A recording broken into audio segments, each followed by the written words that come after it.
आज के इस नए एक्सप्लेनर में आपका स्वागत है। चलिए आपको ले चलते हैं साल 2026 में, जब अचानक इंस्टाग्राम, यूट्यूब और एक्स पर एक बहुत ही अजीबोगरीब नाम ट्रेंड करने लगा था, कॉकरोच जनता पार्टी। मतलब लिटरली इंटरनेट के हर कोने में बस यही चल रहा था। अब जाहिर है, हम यहाँ किसी असली राजनीतिक पार्टी की बात नहीं कर रहे हैं, बल्कि एक ऐसे अनोखे डिजिटल फिनोमिनन की बात कर रहे हैं जिसने पूरे सोशल मीडिया को पूरी तरह से हिलाकर रख दिया था। अब यहाँ सबसे बड़ा और शायद सबसे अजीब सवाल ये उठता है कि कोई भी इंसान खुद को एक कीड़े का नाम क्यों देगा, है ना? लाखों जेनजी यूजर्स अचानक से एक कॉकरोच को अपनी डिजिटल पहचान क्यों बना रहे थे? लोग खुद को कॉकरोच कहकर मीम्स बना रहे थे, अपनी प्रोफाइल पिक्चर्स तक बदल रहे थे। आखिर इस पूरी दीवानगी के पीछे चल क्या रहा था?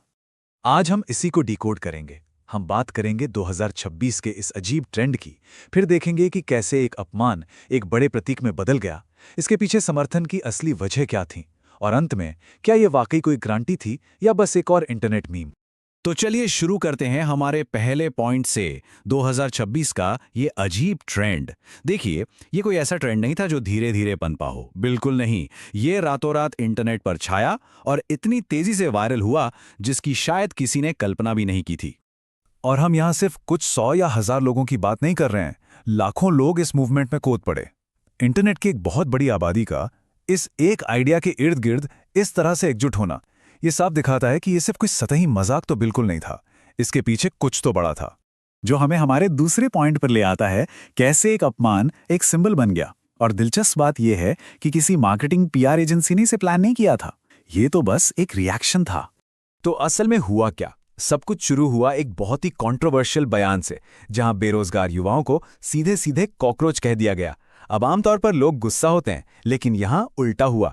युवाओं ने इस इंसल्ट को ही अपना हथियार बना लिया। पहले दिन एक social media strategist Abhijit Dipke ने बस मजाक मजाक में कॉकरोच जनता पार्टी नाम का एक पेज बना दिया, लेकिन कुछ ही दिनों के अंदर लाखों लोग इससे जुड़ गए। मीम्स की तो जैसे बाढ़ आ गई। और देखते ही देखते कुछ ही हफ्तों में इंस्टाग्राम पर इस पेज के फॉलोअर्स करोड़ों में पहुंच गए। करोड़ों! जरा इमेजिन कीजिए स्केल को।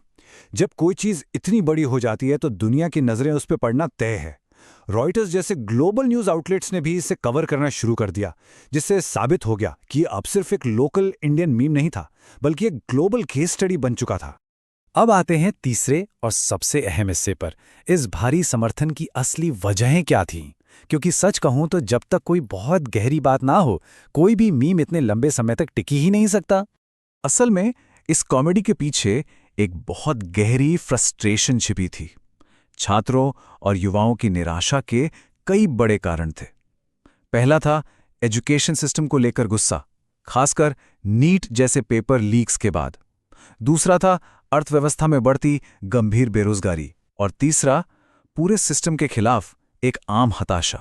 लोग बहुत ही ज्यादा परेशान थे और ये पेज उनकी उसी आवाज का एक जरिया बन गया। और इसी फ्रस्ट्रेशन से एक बहुत ही पावरफुल विचार निकल कर आया। लोगों ने कहना शुरू कर दिया, अगर सिस्टम हमें कॉकरोच समझता है तो हम सर्वाइव भी कॉकरोच की तरह ही करेंगे। मतलब कॉकरोच किस चीज के लिए जाने जाते हैं? अपने सर्वाइवल के लिए। वो किसी भी स्थिति में जिंदा रह सकते हैं।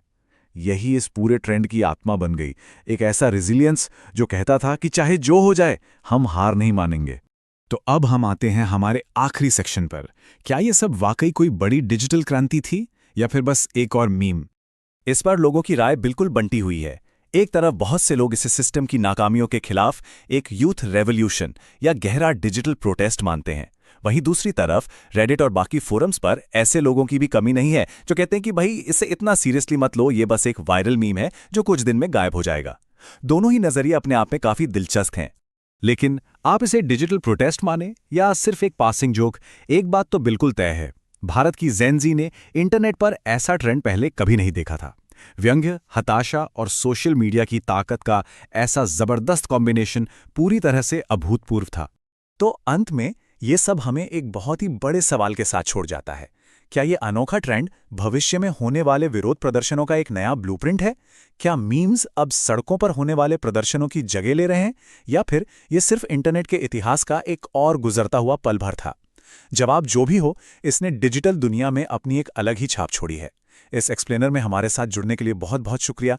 सीखते रहिए और हाँ, सवाल पूछते रहिए।